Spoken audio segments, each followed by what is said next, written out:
So a lot of people have different ideas of like what they like as an altered card. Some people just like signatures, some people like designs, pictures, some people like to remove the borders, and some people just like to bleach the card in the sun. You know, they just set their cards outside, forget about them for like, I don't know, like a few days, maybe a week. The news is a bit slow today, people. Anyway, we got a bleached inspiring vantage. Could go into a beautiful Boros burn deck. This was posted on Reddit by none other than Magic the Bleaching. It should be called Magic the Bleaching. Here we are, people. Some people don't even know that you can do this. It is weird. What is the science behind this? Why is it that you leave something out in the sun and then all of a sudden the color disappears? Just turns white, it turns albino. We have an albino magic card over here. We got the comment section. Real cool. How'd you do that? Put it in a window that gets a lot of sun for a year? Or use a UV lamp? A year. That is ridiculously long. That's too long for me. Imagine ordering some like bleached cards. I'd like to order some bleached cards, please. All right, that'll be a year. We'll get back to you in like 1 year, and it'll be good. Gotta do the old al natural way. I guess you could speed up the process with UV lights. I bet he did it by accident. Now it's a thing. Yeah, left half his deck in the sun, turned white, and then it's like, you know what? I can make a username out of this. That's how we're gonna do it. Anyway, if any of you are interested in this stuff, let me know. I'm so curious to know. Because I see this every so often. Like, how popular is this? How often do people like to bleach their cards? Do you know what would be really meta, though? You bleach the card, and then you do some alteration on top of the bleaching. That'd be really sick. But maybe that's why, like, Wizards made those, like, colorless lands. It's like, it's sort of bleached already.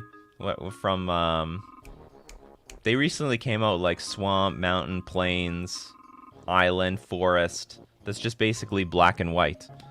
Wow, Wizards really thought about everything, haven't they? They've thought about everything.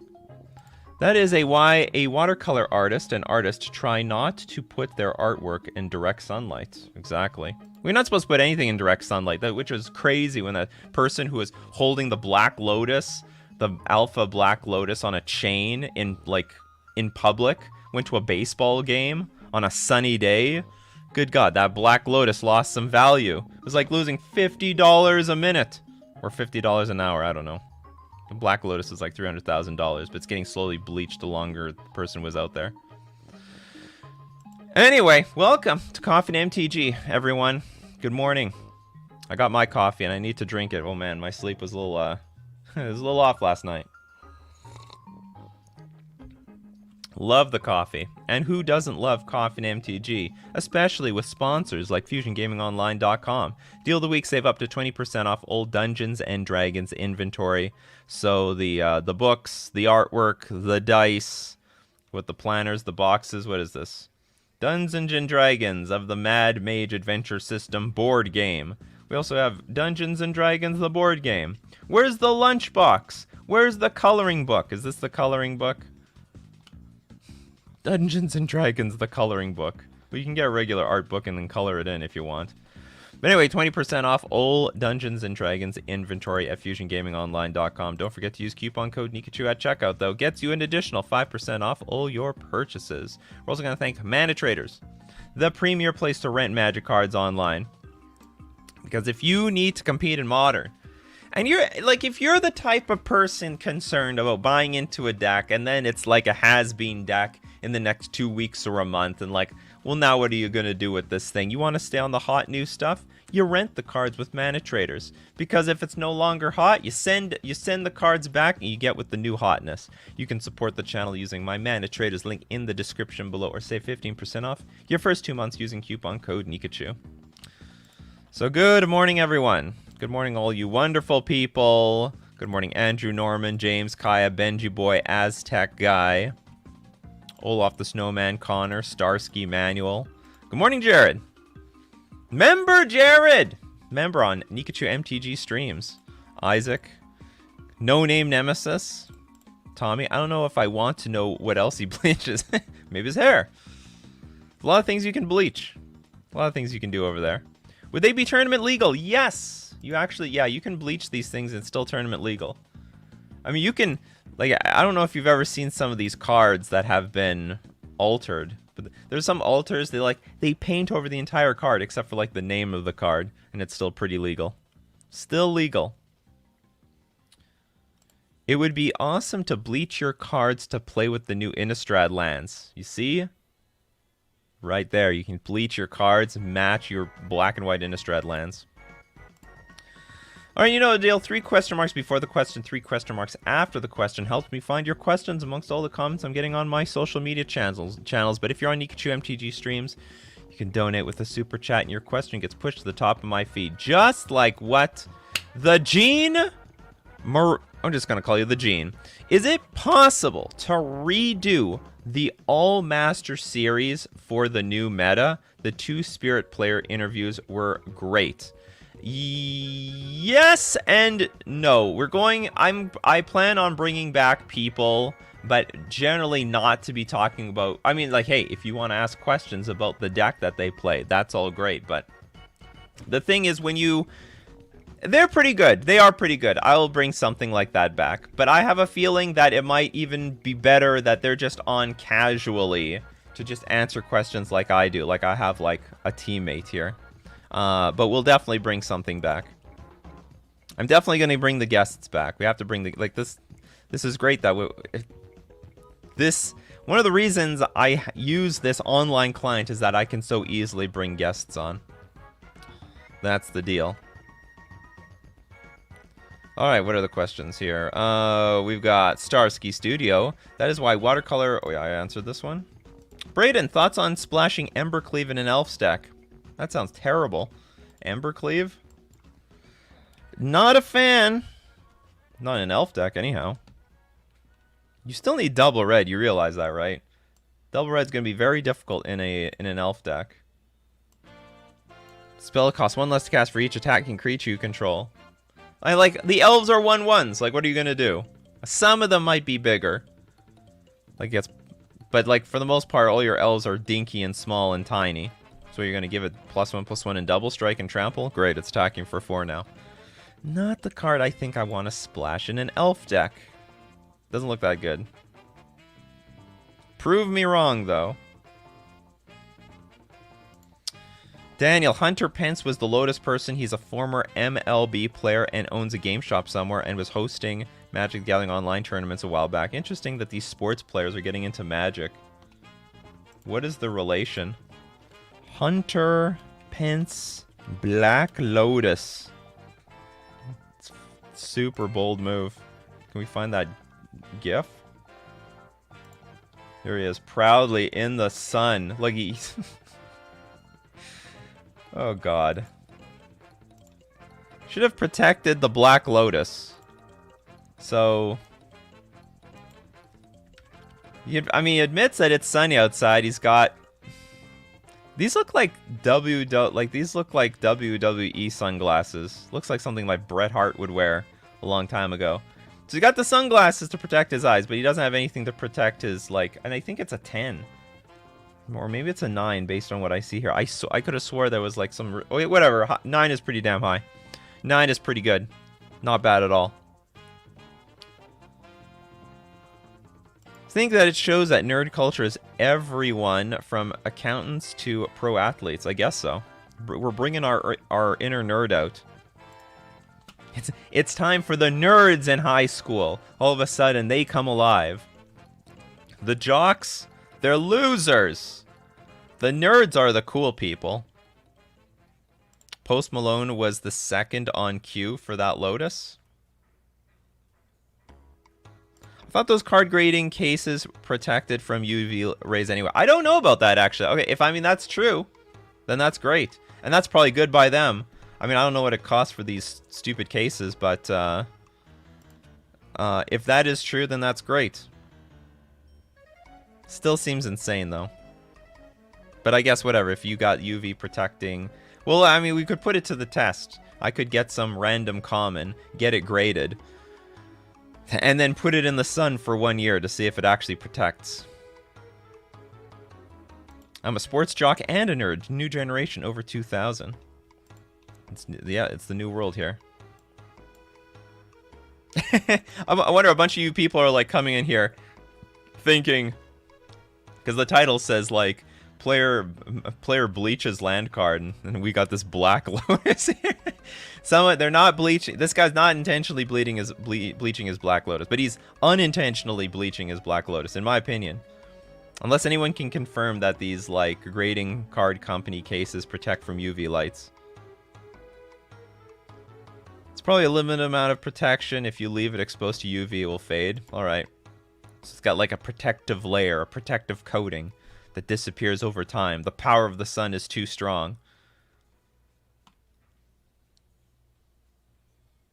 Is the Sunbleached 9 slab Lotus still a 9? So that is such a good question. You know, you get your Black Lotus in a slab, then you bleach the crap out of it. Is it still a 9? It's funny. It's got the 9. The case hasn't been cracked. It's funny. I have a friend who hired an artist to put My Little Ponies on the Power 9. Is that the same person who did this? It's like Power 9 My Little Ponies.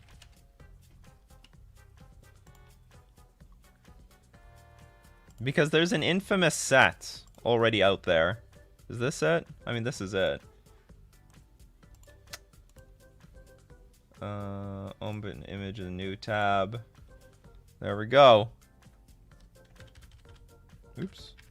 Somehow I'm not getting closer, I'm getting further away. Our community's own Lord Magicus has the Time Walk, which is a pretty good one. We've got Ancestral Recall, Time Twister, all the Black Lotus, all the Moxen, all in My Little Pony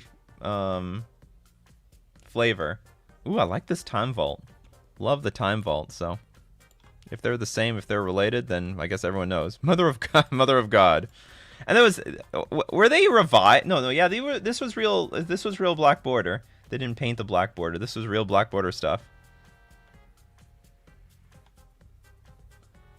The Pony 9.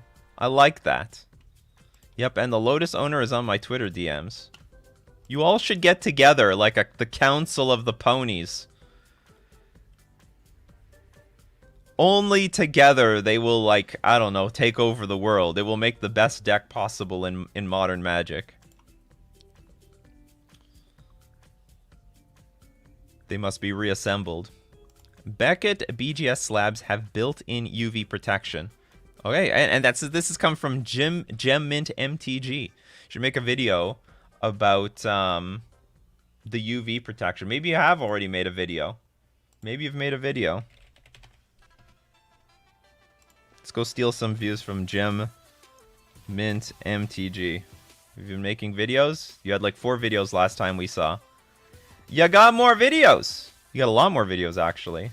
Do you have anything about the protection that you get? You have a lot of mail day stuff.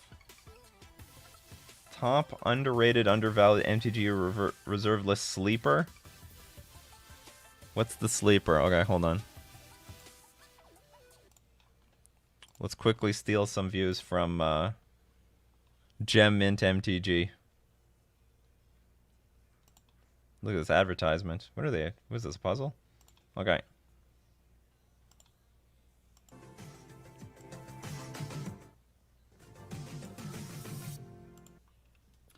What's up, everyone? It's David. Welcome back to another episode of Gem Mint MTG. It's Gem Mint MTG telling you all about grading cards and all that other good stuff. We're going to be taking a look at underrated, undervalued, reserve list cards that I'm going to be grading next year. Before we get started, if but not this year. Subscribe, please hit that subscribe button and join the channel. I want to bring you more and more graded Magic the Gathering content because there's not a lot of YouTube. But before we get started, if you haven't already, where does the video start? Button. If you want my recommendation, usually I don't ask for the subscription anymore at the beginning of the video because a lot of people who click on the video, they want to get to the point. And after you give them the value, after the first card, you can ask for the sub. Oh, by the way, if you're watching Coffee and MTG, don't forget to subscribe, like, and all that other good stuff. Cadaverous Bloom!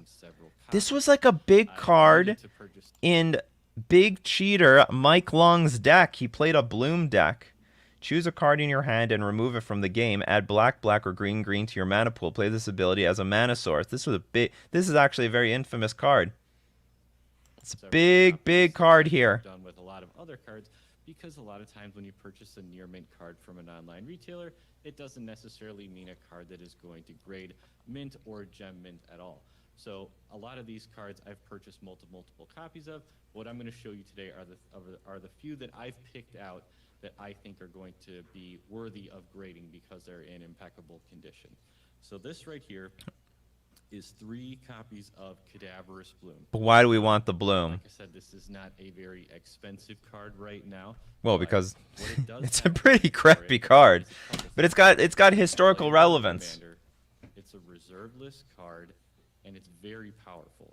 This card. Oh, tell us more. In a few decks, and I am telling you, the power level of this card is insane. Being able to remove a card in your hand from the game for either black or green mana is extremely powerful. And can we use that mana to draw more cards to get more cards for more mana for more cards? Popular card in a deck in the 90s that revolved around this card with prosperity. And, yes. X damage spells, and it's a fun card to play. It's got the Mike Long deck. Although that Bloom deck didn't. That Bloom deck from Mike Long does not make any sense to me whatsoever. Like, I feel like the only way that Mike Long Bloom Drain. Like, as far as I'm concerned, this deck, look at the mana base is terrible. 7 Forest, 5 Island, 6 Swamp, Undiscovered Paradise, and Bad River. And it's basically like a 5-color deck almost. Is it 5 colors or is it 4 colors? Maybe it's missing white.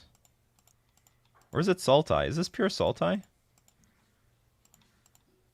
No.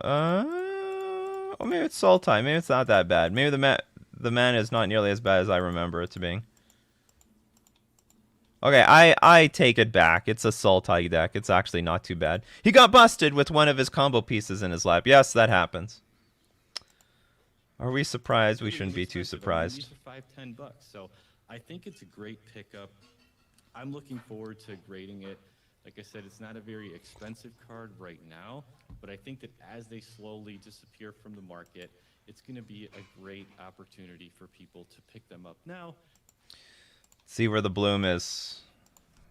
I don't know how to spell this card. Cadaverous Bloom.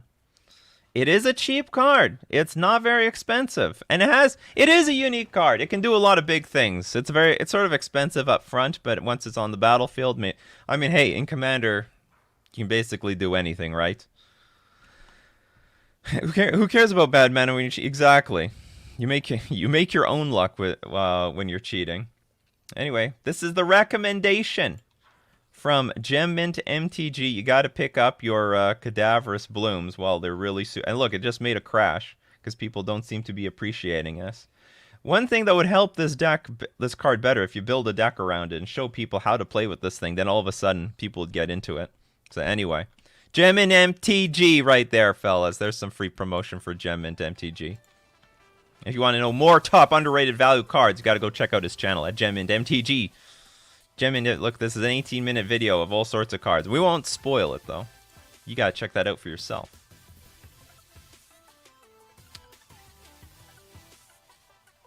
He was only mana weaving. Well, he was shuffling face up to himself very often.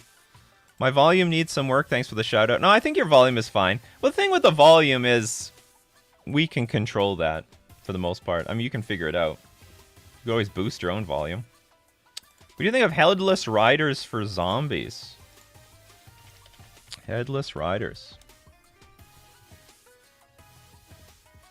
Such card does not exist!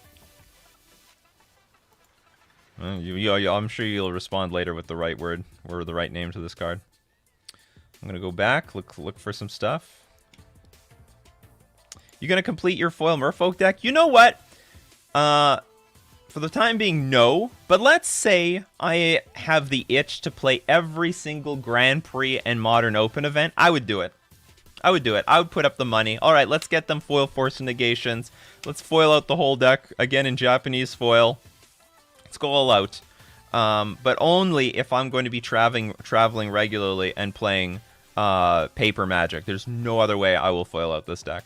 Because I don't want to foil out the deck just to stare at it in a binder. I want to play with the deck. You know, that's the deal with buying the foils. If you buy the foils, you got to play with the deck. If you're not playing with the deck, you're not getting your good use out of your foils. Just imagine if I bought all the foils for the last, I don't know, 2 years, and I didn't play any paper Magic. I would have, like, bought a bunch of Simic cards that would have, like, gone into the garbage at this point. Because I don't even see myself playing Simic anywhere, like, anywhere remotely going into the future. Even though I got the cards, though. I still got the cards. Alright, what else do we got here? Norman claims to have held some of the power... The Pony 9! In his hand. He's seen the Pony 9. He's felt the power. Did it feel more powerful, Norman? Did it feel more powerful? I like this one. The Mox Pearl actually is excellent. I like some, or actually all these Moxes. I like the Moxes where they're behind it a little bit. It makes it feel like they're there. Like that. Huge fan. They're like Dragon Balls. If you collect all of them, you get to make a wish. Exactly.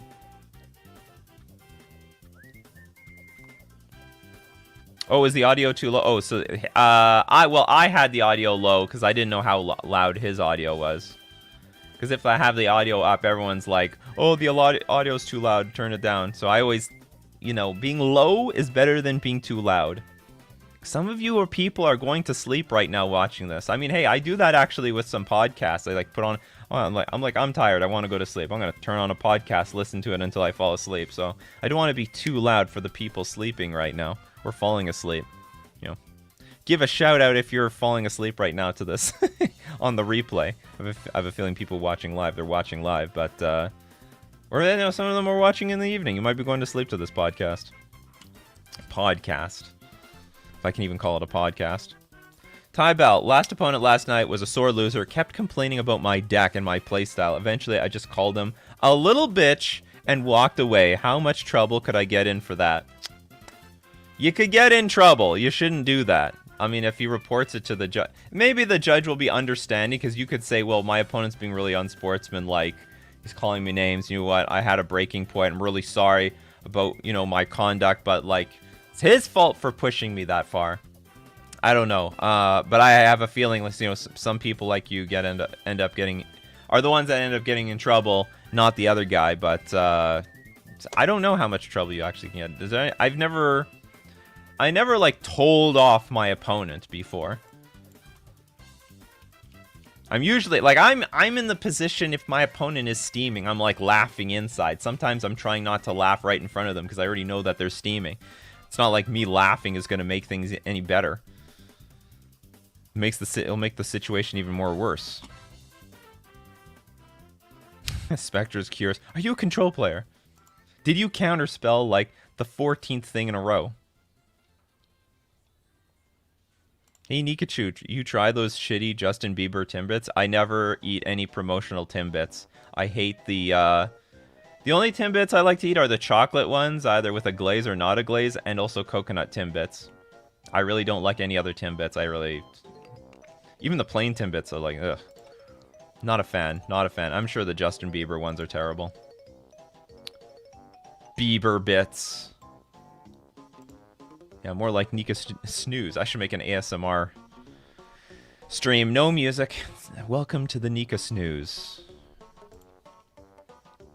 I will talk about magic cards for 1 hour while you just rest and close your eyes. KBG, how would you feel if they added a new color in reference to the pink 5/5 teddy bear from the unset? They did add another color. We have 6 colors in Magic already. Can anyone guess the 6th color of Magic? And it is literally a color for the most part, except for when it comes to, like, Sunburst or whatever. But we're literally playing a game with 6 colors. I don't know what everyone's excited about. Colorless, yes. It's literally a 6 color. You cannot cast Thought Not Seer unless you have generic mana.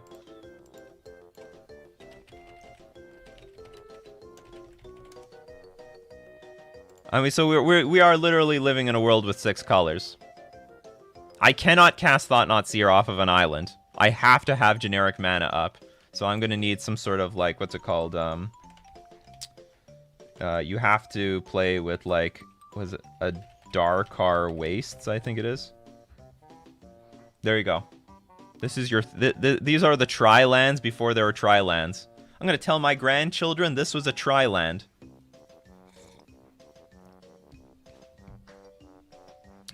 I spell it color because blue matters. And also, Canada matters.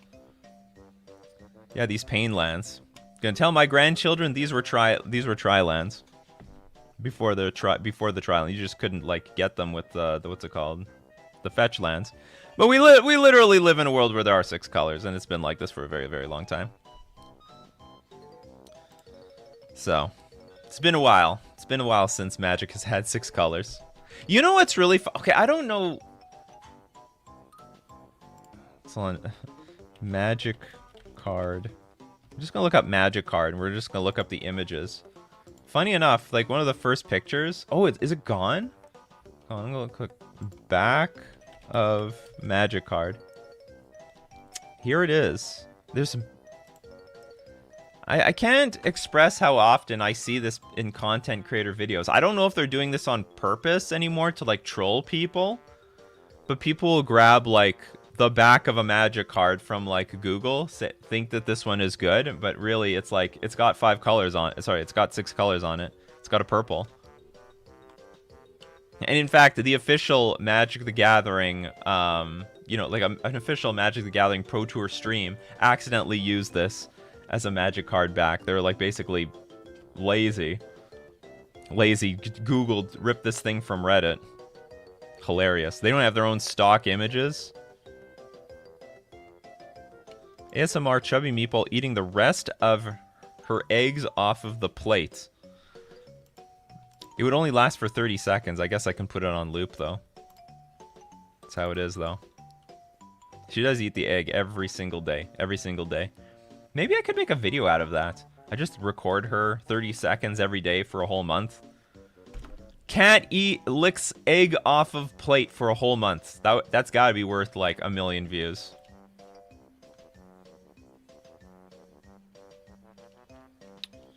Alright, what other random questions we have here? We've got the Gene. If I'm on a budget for Modern Spirits, what should I cut? Force of Negation or Cavern of Souls? Both.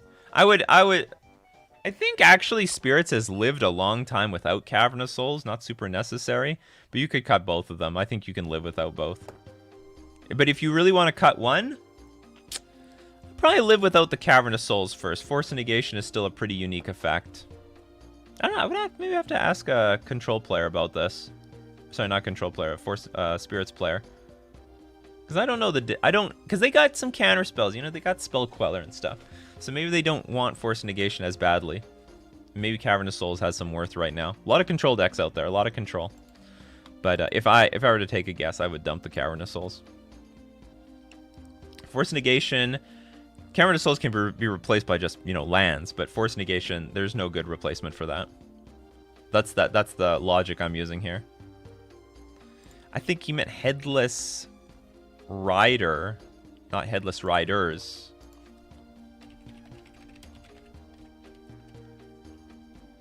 Aha. Okay, so is this good in a zombie deck? Well, for 3 mana, better do something outstanding. Whenever Headless Rider or another non-token zombie you control dies, create a 2/2 black zombie creature token. That is pretty good, actually. You know what? I really like that. You get value no matter what. That is pretty good. I like it. I like it a lot. It's very vulnerable at 1 toughness, but you get value no matter what. You kill this thing, you get the 2/2 black zombie creature token. I like this card a lot. Man, that is definitely worth experimenting in zombies. That is definitely worth experimenting in zombies, even at 3 mana. That's beautiful. And then if you get the Gravecrawler Carrion Feeder thing going on, I mean, I know it's 3 cards or whatever, but like that will be a ton of value. Really like this. Huh. How did this like go unnoticed like for so long? No one brought this up until now. New card. Definitely worth experimenting with. Definitely worth. I like cards like this where it's like it's not a very strong card by itself, but it can like grind through all the stupid removal. I like being able to get a little something out of it if, you know, you're going to shoot it down with a unholy heat. Okay, Aztec guy, we got a quote. As much UV protection without yellowing the slab. Yes, there is UV protection, and it's not a coating. It's part of the composition of the plastic. Curious how long it lasts. Yeah, could put it to the test. Slabbed card sits in sun for 1 year, or under UV light for 1 year. What happens?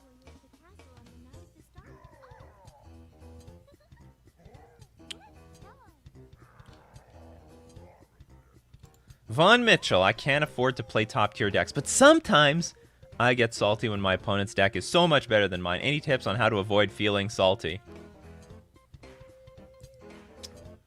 I mean, just understand, like, you're going in with an underpowered deck, right? I mean, if you really don't like... I mean, either buy into the thing or buy into a format where you can afford to play a top-tier deck. Or, like, another thing, understand that you can't beat every deck. Like, you know, sometimes I play Merfolk versus Affinity, and I just can't do anything. They're just so much faster than me. I have no interaction.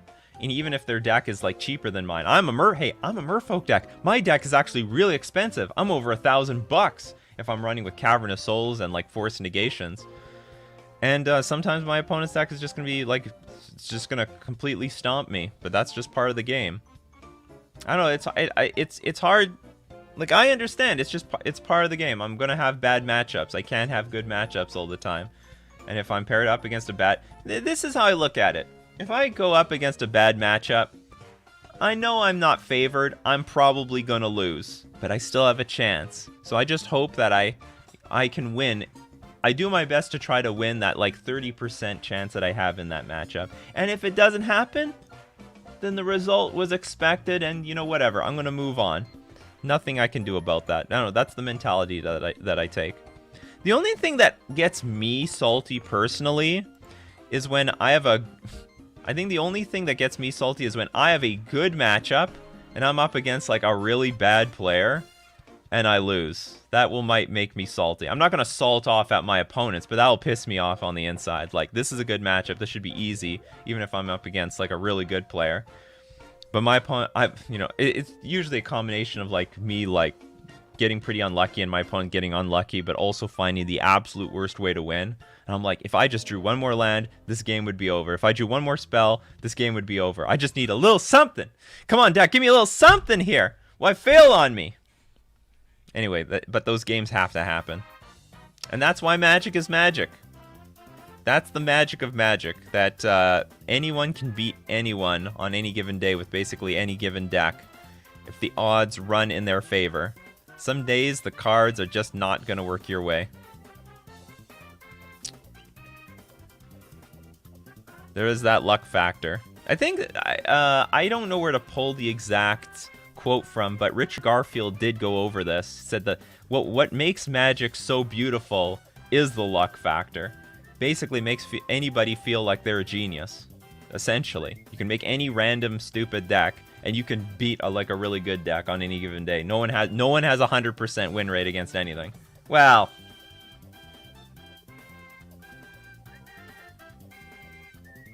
effectively, probably you do in some cases. Like, if you're going to bring a draft deck to a tier 0 Hogak dredge list, you're probably going to lose pretty consistently. But overall, everyone has a chance. Keeps people going. It's also worth noting that many expensive decks are much cheaper if run budget lands. Yes. That's being a little less true today. Like, if we look at lists, a lot of money is in the cards now. Like, it used to be true, all the money was in the lands. And that's why I thought Wizards went that direction of making the lands really expensive, but the cards cheap. But now Wizards is making the cards expensive. Like, Murktide Regent is 20 bucks a piece and could get higher. Ragavan is already like a snap staple in a lot of decks, and a playset is running you $335. Mishra's Bauble, uncommon. Isn't this actually a common? I think it's common in what is it? Ice Snap? No, Cold Snap. And it became uncommon later. Force of Negation. One Force of Negation is $77. So anyway, the cards are actually the actual cards in the main deck are starting to get expensive, which is unfortunate. It's unfortunate. Your cat is snoring loud right now? Tell it to be quiet. Wake up your cat. Usually they don't mind to be woken up, as long as you're petting them immediately. What deck is more viable in Modern? Spirits or Enchantress? Spirits. Easily Spirits. Not even close. Enchantress is like just really fringe right now. Spirits is a real deck though. People are still putting up results with Spirits. Like the people who are good with Spirits, like Dr. Queller, still putting up results. Let's not take our eyes off of Spirits just yet.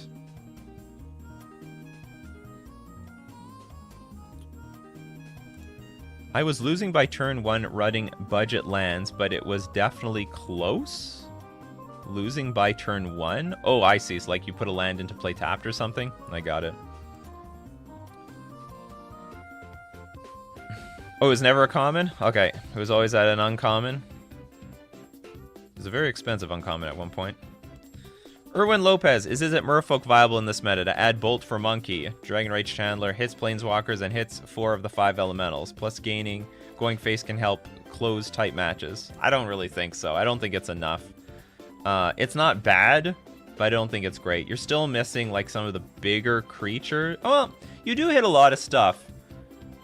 But like if you notice, the decks playing red are much higher on Unholy Heat than there are in Lightning Bolt. I mean, some decks aren't even playing with Lightning Bolt, period. They're just playing with Unholy Heat because it's actually attacking for 6 damage matters. 3 damage does not get there against enough creatures. You know, you're up against that Murktide Regent. You're definitely not killing that thing with Lightning Bolt, for example. Definitely not happening. Omnath? Nope, that don't work either. Pack it up. Omnath get you. So I think splashing red for Bolt is like, it's iffy. Red White Burn is a good budget deck right now for Modern. Absolutely, it's probably the best. Even if you don't play it on a budget, it's probably the best deck. What do you think about Rogues in Modern now that there's Dothy and the rest of a Tempo Control Shell? I mean, someone has to make a deck out of it. I think Rogues are still missing a lot of cards. They got some cards, but they still need more stuff. Have you seen Gavin's new video regarding competitive rewards? Is it on Good Morning Magic or whatever? Off to Good Morning Magic. Let's steal some views. Let's steal views from the other Magic show. Something we've never done before about store championships. It's a 4-minute video. All right. Stealing the views. Good morning, Magic. I'm Gavin Verhey from Wizards of the Coast. And this weekend kicks off something that's very exciting. Store Championships. These events do something with Magic cards that we've never done before. And I can't wait to tell you all about it in just a moment. But so what you're telling us, we're going to get more than the playmat that says that we are a champion. We're going to get a little bit more than that, right? Right? First, let me show you this epic trailer.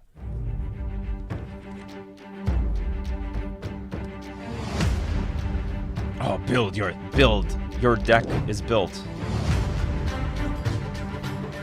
Well, I don't know if my strategy is perfect, but I'll take it to the local F&M. This is not casual Magic, but it's not like other competitions.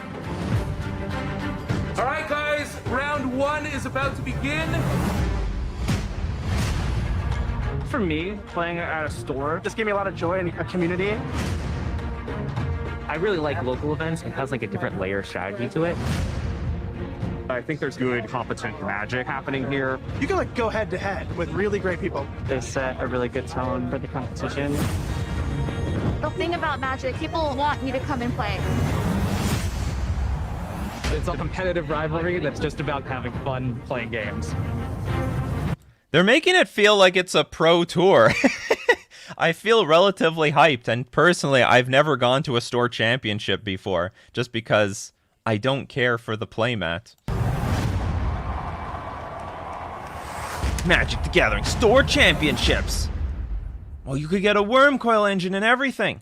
You Are actually you get some real hyped? cards. If the comments on my Vegas recap are any indication, I know tons of you have been patiently waiting for the return of competitive in-person play. And as long as you feel comfortable... Whoa, whoa, whoa, whoa, whoa. Was there a duress in someone's pocket? Did someone see a duress? What happened here? I missed something. It's a competitive rivalry that's just about having fun playing games.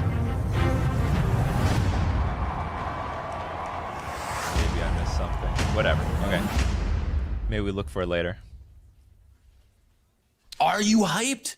If the comments on my Vegas recap are any indication, I know tons of you have been patiently waiting for the return of competitive in-person play. And Well, as I long wasn't as you patient, I feel went there. comfortable doing so, the Store Championship is a great place to dive back in. Taking place at stores around the world, Store Championships can be any of standard, modern, pioneer, or limited, whatever is best for your local store. But you all know that Modern is going to be the best format. Actually, they've been showcasing Modern this entire video. So if there's a competitive format you often play at your store, check in and see if they're running it for the Store Championship. So it's a competitive event. What's at stake here? Well, in addition to other prizes your store may offer, it's all about these promo cards. For playing, you'll take home an Arbor Elf. Pretty cool. If you make the top 8 though, you'll grab a foil collected company. And I'll add, it's the first time that the art from the Magic Arena only Amonkhet Remastered appears in paper. And then finally, It's funny, they're giving us Collected Company. Now that Collected Company is sort of dead. There's not a lot of Collected Company decks out there anymore.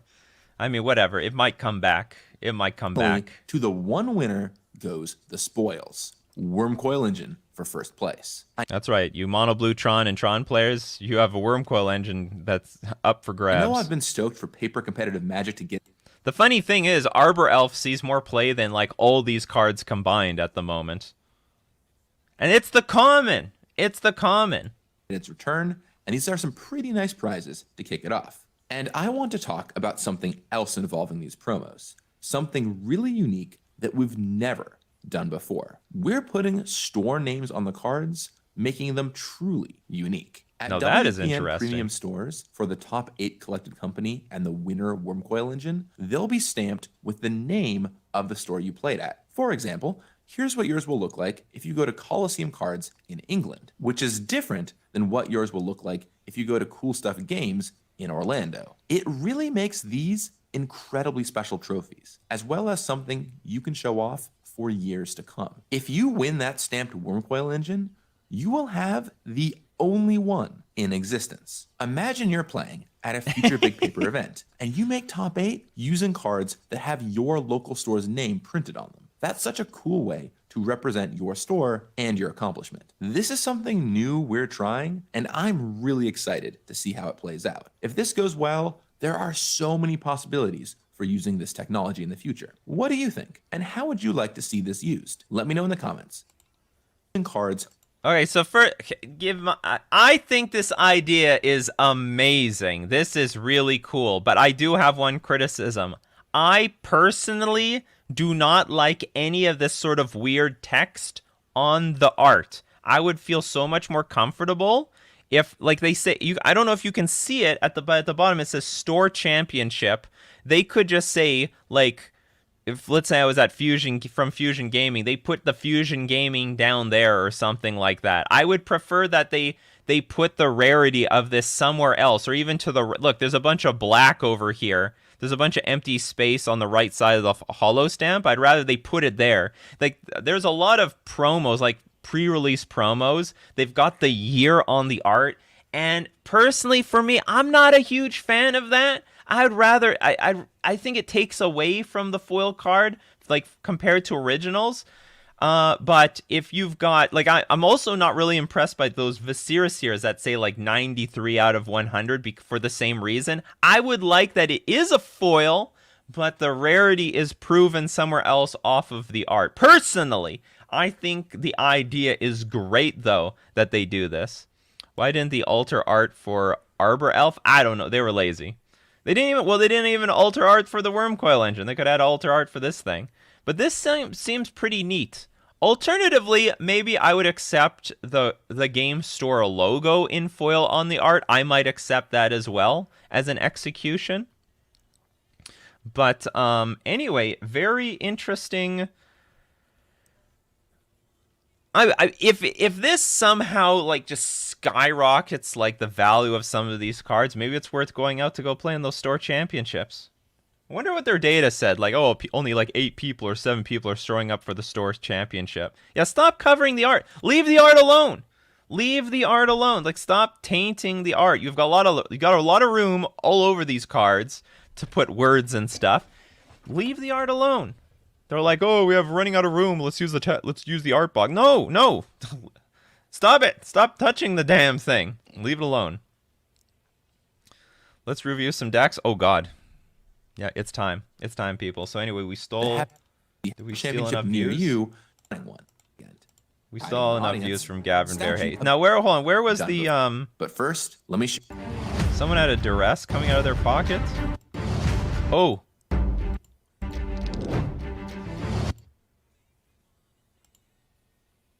Was this duress? It was so close.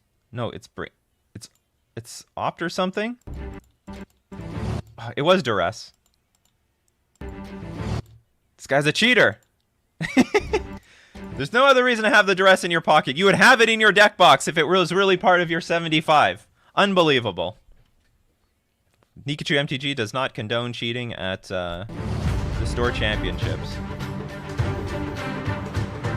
Or it's just a very weird way to like to how I don't know how to put it to take your cards around. Does anyone do that? They like take their deck and they put it in their pockets and stuff like that. I'll put a little bit in my left pocket, a little bit in my right pocket, a little bit in my front pocket, and then go to the local game store. And then people are just pulling cards out of their pockets to assemble their deck. Think you can go in the next cheating video you make? Yeah, you know what? Like Mike Long does cheat in a promotional video.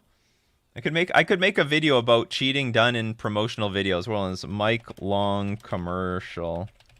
He cheats. Is it this one? Yeah, it's this one, I think.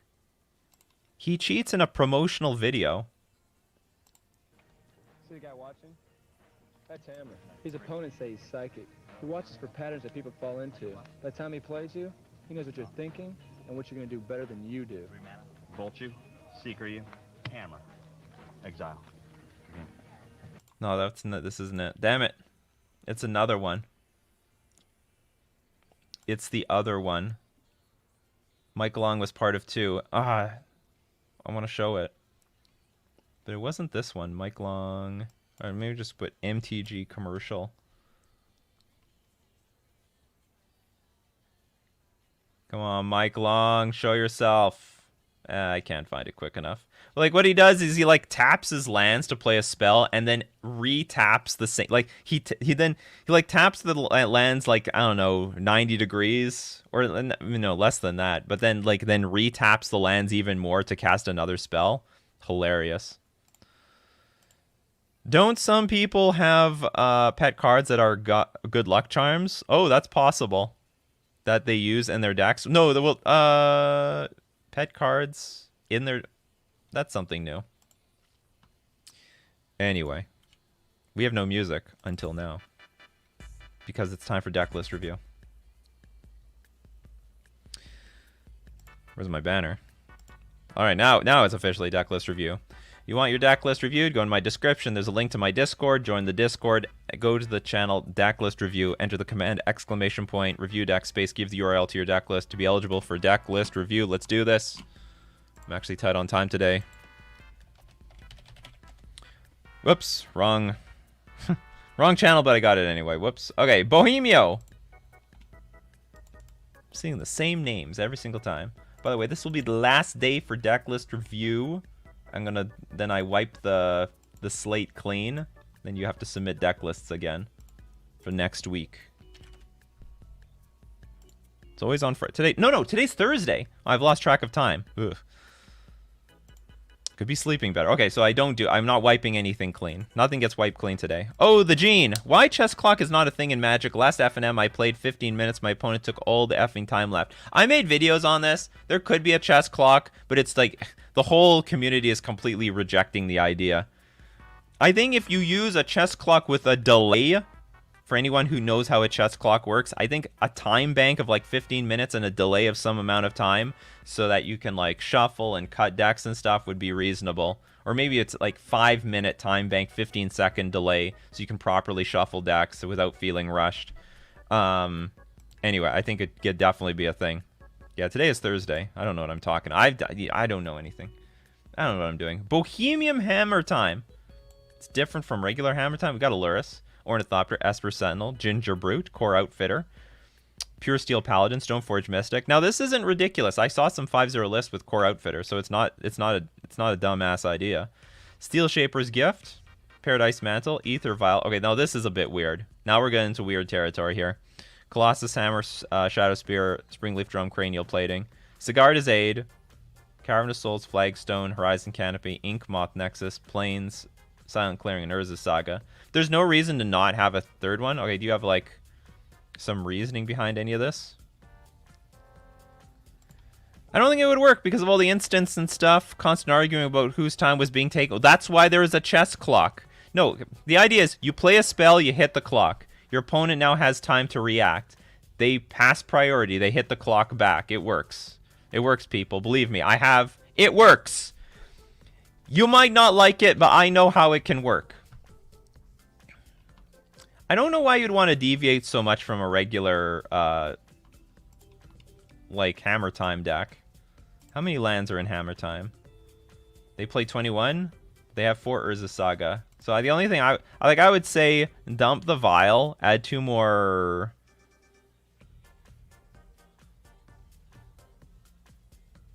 Oh, I thought you had 2 shapes. There's something you have like a 2 of. Oh no, maybe you don't. Oh, I was confusing Steel Shaper's Gift with Paradise Mantle. I see no reason to have these Ether Vials though. This doesn't make any sense. 2 Ether. I don't know. Maybe it can work. Because I don't see anything. Well, like, what are you gutting actually? What does this deck have that you don't? Oh, Bauble. Oh, you're sacrificing Bauble. Yeah, that's a good one. Bauble's great. Yeah, we should have some Baubles in here. Get rid of, like, I don't know, 2 Ether Vial. Like, on it, like, I don't mind you playing with Core Outfitter, but it doesn't really make much sense to be playing with Ether Vial.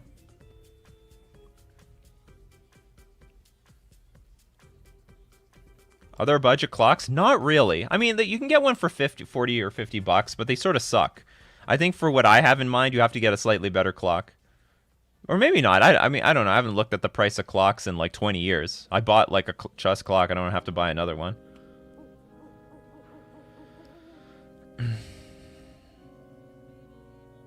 For real, why doesn't Mother of Runes get any play somewhere in Hammer Time? Probably because they just don't care about the creatures that die. They're just attacking with everything, and then like whatever you don't like try to kill, like you don't need to protect against burn spells because you're just gonna Colossus Hammer them to death, right? So if I were to change anything, I'd probably dump Cavern of Souls for the. No, you do have. No, this is. Oh, this is your deck list. Why did I read? What happened here?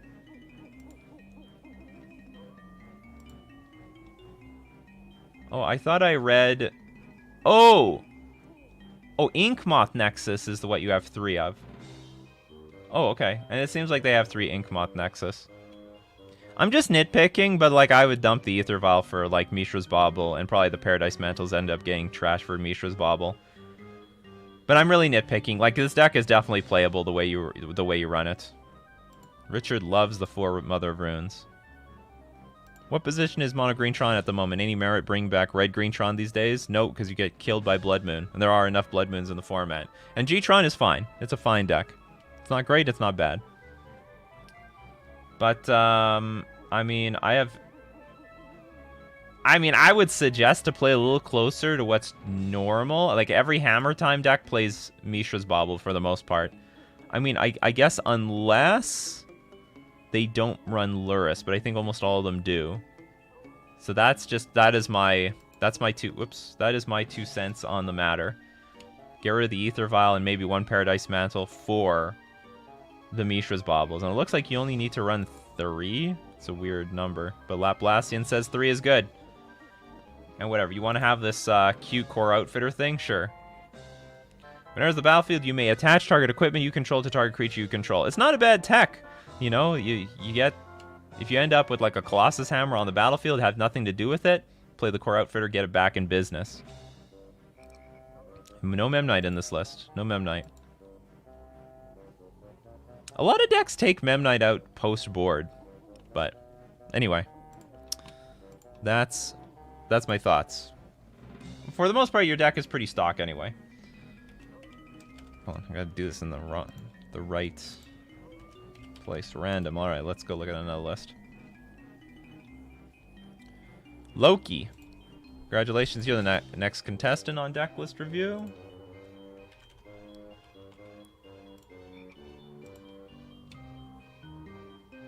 Every kid needs a smartphone or clock to play. Seems weird. I would find it weird.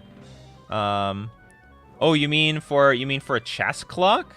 No. So the way I propose the chess clock thing, and I do have a video on this, but it's unlisted now because no one cared. You optionally have the clock. So if someone shows up to the game with a clock, you have to play with it. But if you don't have the clock, you go by the old rules with the round timer. Simple as that. So if someone shows up with a clock, you play with it. And it's not even clear if you have to play with it at regular REL. Maybe it's something just exclusive to competitive REL when things get serious for the people who are like really intimidated by a clock, who just want to sling some spells at F&M. But so that was my argument. Like, if you show up with the clock, you play with the clock. If no one has a clock, then you don't play with the clock. Simple as that. People have the absolute dumbest arguments against chess clocks. Oh, what if it's rigged so one person has more time than the other? You know what? There are better edges to be gained in Magic than to be rigging someone else's clock. Like, this isn't even an issue in chess. No one's rigging the clock in chess. And people do bring their own clocks. So stupid. Man, people are just so afraid of, the change of culture. Anyway, what format are we playing here? We're playing Modern. Thrasta Storm! Yes, please! My Thrasta video on my main channel still gaining views. I think we're almost over 100,000 views for Thrasta, and it's like my worst take on a Modern Horizons 2 card. No one's even trying to make Thrasta good. Maybe it's gonna happen today. Okay, let's look at Thrasta Storm. We got Abundant Harvest. Got Crash Through. Creatures you control gain trample until end of turn. But Thrasta doesn't need it. We have Pyretic Ritual, Manamorphose, First Day of Class. Okay, so you get to learn. Reveal this card you own from outside the game and put it into your hand or discard a card. Is there what can we learn? Is it Chatterstorm? Is that what we can do here? You may reveal a lesson card you own from... No, it's got to be a lesson card. Well, what's the lesson card? Do they show lesson cards here? I don't even remember how lesson cards work. 'Cause they basically suck. You may reveal a lesson card you own from outside the game. So I guess that doesn't count as part of your 75. Whatever it is. We do have Wish to get stuff from the sideboard. So Burgi, whenever you cast a spell, add a red mana. Until end of turn, you don't lose this mana. Creatures you control can boast twice each turn. During each of your turns rather than once. Goblin, Anarchomancer, Chatterstorm, Desperate Ritual. It's like Storm, but with Thrasta in it. Empty the Warrens Past in Flames. The lessons are wished for in the sideboard. How many I see 15 sideboard cards. Which of these are lesson cards? Weather the Storm. Or do we just have no lesson cards? Does this deck have no lesson cards? We just have this First day of class. Whenever a creature enters the battlefield under your control this turn, put a +1/+1 counter on it and gain haste until end of turn. Is that supposed to just combo with Chatterstorm? And there's no actual lessons? You don't have to get a lesson card. You can loot as an alternative. I guess that's how it's working. Loot and rummage. Rummage is when you discard first, draw later. Loot is when you draw first, discard. So it's that's the difference. Loot and draw a card, discard. Rummage, discard first, draw later. Rummage sucks. That's what it comes down to. Yeah, learning is looting or get a lesson.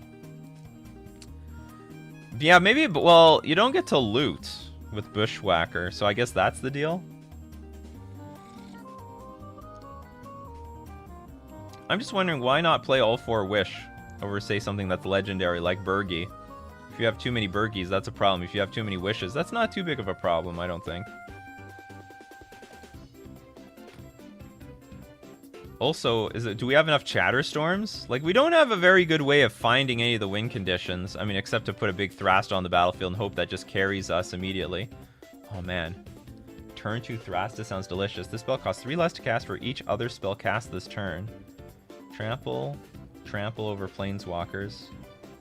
That sounds good to me. Burgie isn't a big deal because the backside is gas. Red and 4 generic, discard a card, exile the top 2 cards of your library. You may play those cards this turn. If you can get it out. Okay, what do you guys want to do with this deck? What do you guys want to do?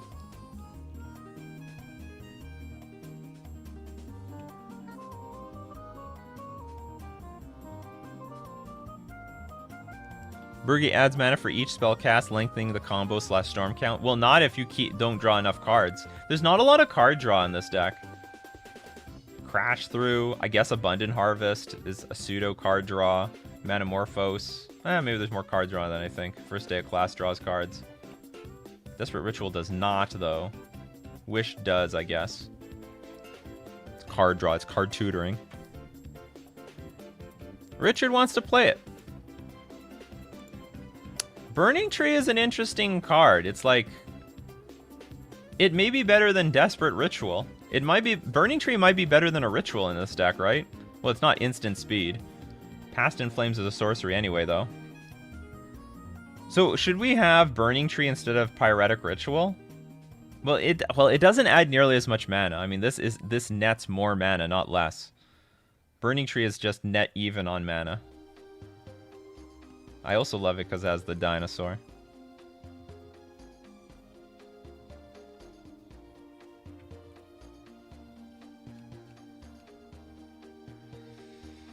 Turn Timber Symbiosis, so in case you don't have a big boy on your turn, you can dig for it, can you? Is that how Turn Timber Symbiosis works?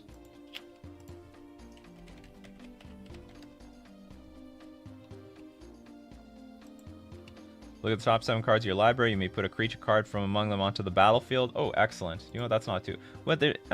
yeah, I guess so. I guess that's okay. I guess that's okay. It's sort of a... So I guess we could have a few Turn Timbers in here.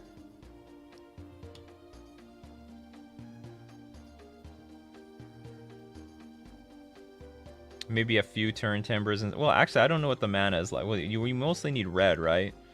When do we need green? 1, 2... We do need some green for the Abundant Harvest on turn 1 if that's necessary.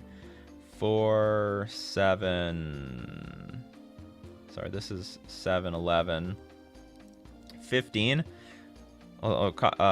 Craig Crown Pathway is also... Maybe instead of a pathway, we could have 1 Turn Timber. Maybe.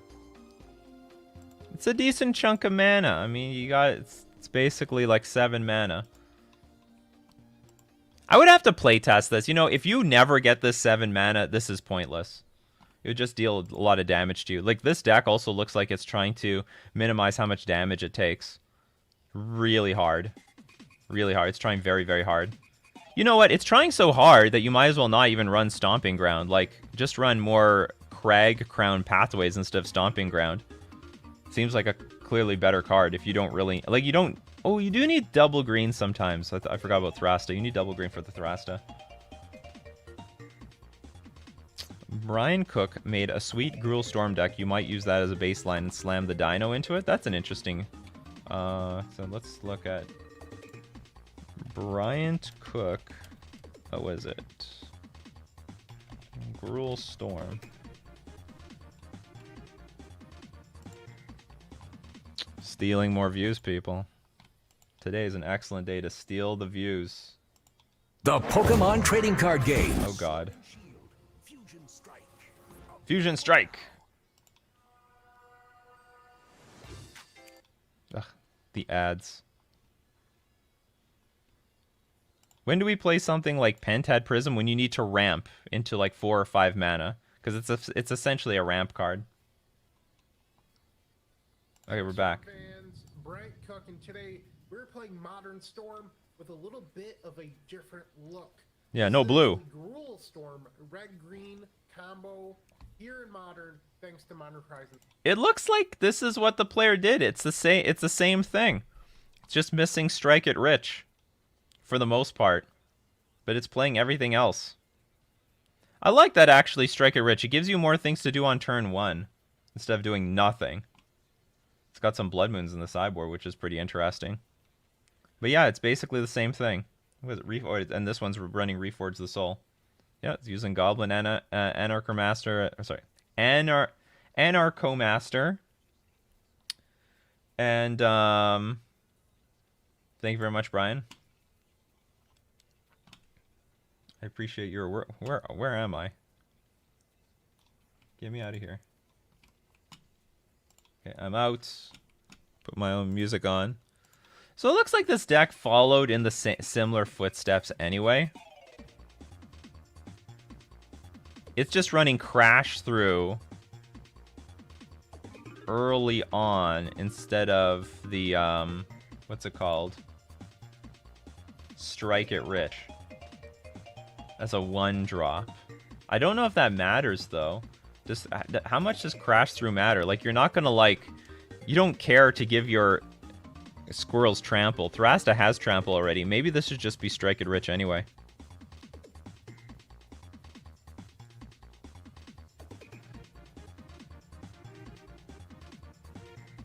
In fact, Thrasta has Trample over Planeswalkers, for crying out loud.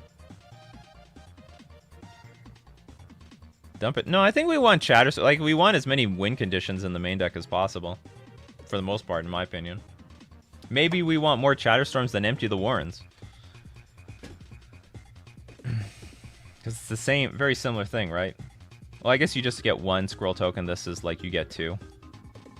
Why aren't we Grape Shotting? Because that's not fun, Daniel. Well, I think we have 1 Grape Shot in the sideboard. Just in case. Oh, we don't. Oh, no, yeah, we do. We have Grape Shot. So we can do that with Wish. How many wishes did he run? He run 4 wishes. Okay, I agree. We're running 4 wishes in this deck. Take out, like, I don't know, first day of class and add a wish. And if you want, put another first day of class in the sideboard like you do. There you go. You got the first day of class already. Because this wish is anything you want, and when you have a lot of mana, and this deck will produce it, you don't want to be limited to those sort of cards. You want as many options as possible, and the wish does do that for you. Yeah, Grape Shot in your pocket, at your front pocket. Take it to your store championship.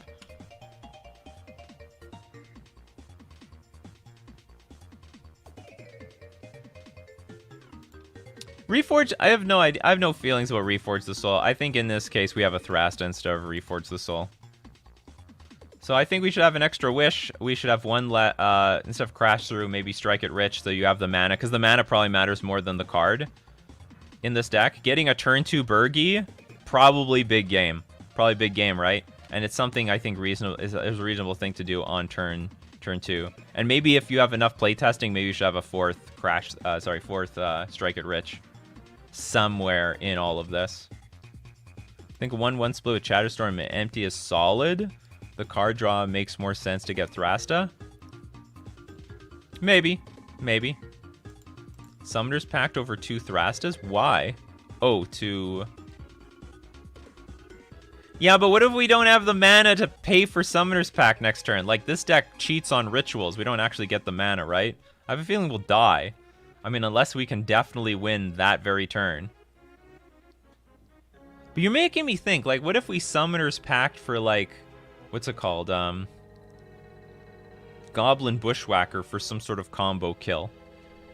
It's starting to make me think. But anyway, I don't really believe in the Summoner's Pact to go get your Thrasta, because if you don't kill your opponent that turn, you end up losing. Okay, yeah, it's free that turn, but like it's not free at your upkeep.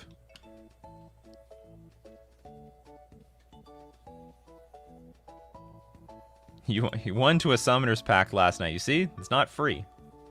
Not exactly free. Anyway, I think those are some good suggestions. And other than that, I mean, the deck looks really cool. The deck looks really cool, and I think the sideboard is very solid. Good luck with the list. All right, that's it for Coffee and MTG, everybody. Thank you very much for joining me. If I didn't get your comments, questions, or deck list, we do this every Monday to Friday, 9 o'clock a.m. Central Standard Time. Be that or be square. If you love Coffee and MTG, you want to support the channel, you can drop a sub at twitch.tv. You could become a patron at patreon.com, or you can hit the join button on YouTube. So thank you once again for joining me for looking at Sunbleached cards and also stealing views from other content creators. So as usual, take care, have a good morning, and I'll see you all next time.